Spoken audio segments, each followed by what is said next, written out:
और जीव का परम धर्म क्या है साहब?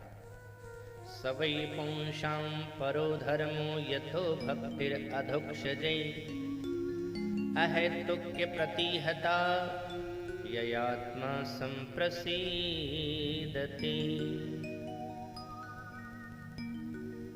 मानव के जीवन का सबसे बड़ा धर्म अगर कोई है तो वो है अपने आप को परमात्मा के श्री चरणों से जोड़ दे। और कैसे जोड़े? निष्कपट होकर के जोड़े। इसमें जो धर्म का प्रतिपादन किया गया है वो निष्कपट धर्म की बात कही गई है।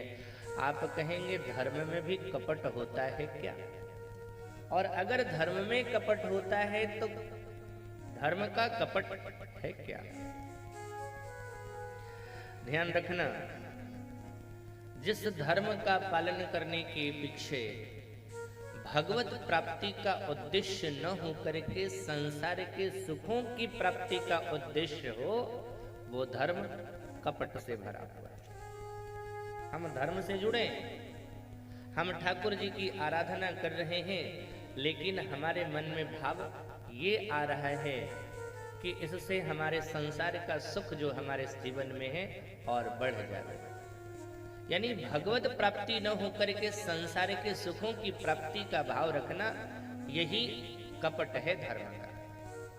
भागवत जी में स्पष्ट कहा गया है कि आप जिस धर्म का आश्रय ले रहे हैं वो परम धर्म है, और इस परम धर्म में निष्कपट होकर के अहेतुकी होनी चाहिए। हमारा जो लगाव है भगवान से बिना किसी कारण के होना चाहिए। तो क्या हम अगर सकाम भाव से जुड़ेंगे तो नहीं पूरा होगा क्या? हमारी सोच पूरी नहीं होगी? बिल्कुल पूरी होगी। अगर आप भागवत से सकाम भाव से जुड़े हैं कि हमें ये वस्तु प्राप्त हो जावे, तो भगवान वो भी दे देंगे, लेकिन वो कपटमय धर्म है। धर्म प्रोजित केत्वोत्र परमो। अच्छा, इस धर्म का पालन करने के लिए क्या है? निर्मत्सराणां सतां। सदैव निर्मत्सर होकर के इस धर्म से जुड़ने का प्रयास करें। मत्सर क्या है? किसी के उत्कर्ष को देख करके अगर हमारे जीवन में जलन हो रही है, हमारे हृदय में ईर्ष्या का भाव जागृत हो रहा है, यही मत्सर है। हमारे समान कोई नहीं। हम इतने भजनानंदी हैं, इतना धर्म करते हैं, इतना पाठ करते हैं, पूजा करते हैं, हमने भागवत इत्यादि करी है, कराई है, सुनी है, सुनाई है। इस प्रकार का अगर अभिमान हो रहा है और अगर कोई और कर रहा है, उसको देख करके अगर हमारे हृदय में जलन की प्रवृत्ति हो रही है, यही मात्सर्य है। मैं निवेदन करूंगा, आज का व्यक्ति अपने दुख से उतना दुखी नहीं है जितना सामने वाले के सुख से दुखी होता है। घर में अगर गाड़ियां नहीं है, वस्तुएं नहीं है, अच्छे कपड़े नहीं है, तो शायद उतना दुख नहीं होता है। लेकिन अगर पड़ोसी के पास ये सब चीज आ जावे तो हमारा हृदय जलने लगता है। उस जलन को हटाने के लिए क्या करना चाहिए? ध्यान रखना, जब तक हमारे जीवन में पूर्ण भक्ति नहीं आएगा, पूर्ण ज्ञान नहीं आएगा, तब तक ये मात्सर्य हमारे जीवन से जाएगा नहीं। भक्ति जब आ जाएगी ना साहब, तो भक्ति का भाव आने पर क्या हृदय में आएगा? निज प्रभु मय देखहि जगत तो कहीं सन करहि विरोध। हमारे अंदर फिर विरोध का भाव नहीं जागृत होगा। हम जिसको देख रहे हैं कि उसका उत्कर्ष हो रहा है, तो हम तो ये देखेंगे ना कि ये भी भगवान ही है, तो हम उससे कभी विरोध नहीं कर पाएंगे। लेकिन ये भाव हमारे जीवन में आना कि संपूर्ण संसार ब्रह्ममय है, ऊंचे स्थिति में अगर कोई पहुंचेगा तब ये भाव जागृत हो सकता है। तब दूसरा उपाय क्या है? तब दूसरा एक उपाय और है।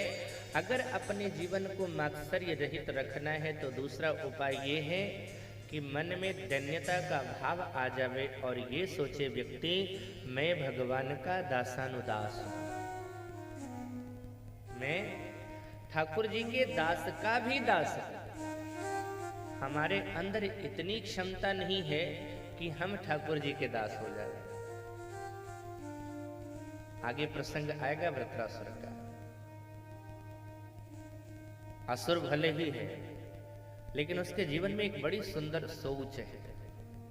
सरकार, मेरे अंदर इतनी पात्रता नहीं, इतनी योग्यता नहीं है कि मैं आपका दास हो सकूं, क्योंकि आचरण का बल नहीं है। आपके चरणों से जुड़ने के लिए आचरण का बल होना आवश्यक है, लेकिन हमारे पास वो नहीं है। तो एक विश्वास है, एक और है बल कि मैं आपके जो भक्त हैं, आपके चरणों से लगे हुए हैं, उनके चरणों से जुड़ जाऊं। और वृत्त ने तो यही बात कही थी, अहम हरे तब पादैक मूलम दासानुदासो भवितास्मि भूयः मनः स्मरेता सुपतेर्गुणास्ते गृणीत वाक् कर्म करोतु कायः। साहब, जब आपके मन में ये भाव आ जाएगा ना कि मैं परमात्मा का दासानुदास हूं, तो जीवन में मात्सर्य अपने आप हट जाएगा। एक तीसरा साधन और है। ये हमारे जीवन में बात कब आएगी? जब हम पूरी तरह से ठाकुर जी से जुड़ेंगे। और ठाकुर जी से जुड़ने के लिए 4 साधन है, नाम, रूप, लीला, धाम। इन चारों से अगर जुड़ जाते हैं तो हमारे जीवन में अपने आप भक्ति का भाव जागृत हो जाता है। नाम महिमा इतनी है कि हमें हमारे जीवन से मात्सर्य से रहित कर देगा। ठाकुर जी का रूप हो, ठाकुर जी की लीला हो, कथा हो या धाम का आस, ये चारों नित्य हैं, ये नष्ट कभी नहीं होते। भगवान का नाम, भगवान का रूप, भगवान की लीला और भगवान का धाम। इन चारों से जुड़ने के बाद भी प्रार्थना यही होना चाहिए कि सरकार अकिंचन, किसी प्रकार की क्षमता हमारे अंदर नहीं है। जब इस प्रकार का दैन्य भाव आपके अंदर आ जाएगा